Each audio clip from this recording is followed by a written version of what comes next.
एक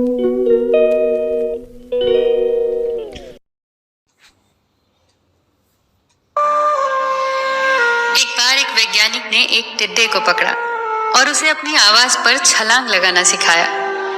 वैज्ञानिक टिड्डे से कहता, कूदो। टिड्डा उसकी आवाज सुनते ही जोर से छलांग लगा देता।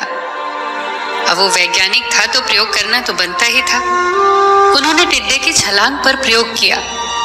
वैज्ञानिक ने उसकी एक टांग तोड़ दी और फिर बोला, कूदो। अब टिड्डे की छलांग की दूरी कम हो गई। वैज्ञानिक ने उसकी दूसरी टांग तोड़ दी और फिर बोला, कूदो। टिड्डे की छलांग और कम हो गई। अब तोड़ी गई उसकी तीसरी टांग। छलांग की दूरी और कम हो गई।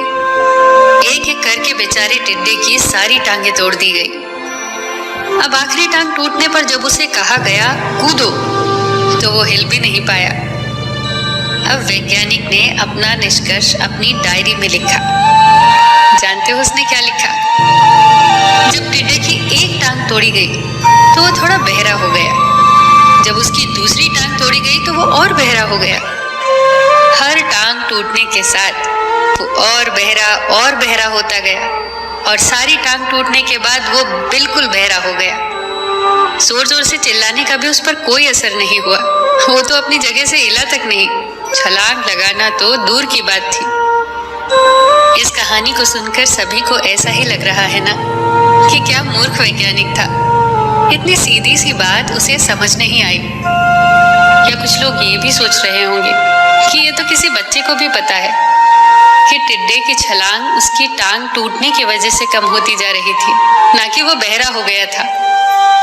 पर दोस्तों, हम सभी जीवन में कई बार ऐसे ही मूर्ख बन जाते हैं। कई बार जीवन में दो घटनाएं एक साथ ऐसे घटती हैं कि उनका एक दूसरे से कोई संबंध होता ही नहीं, फिर भी ऐसा लगता है कि गहरा संबंध है।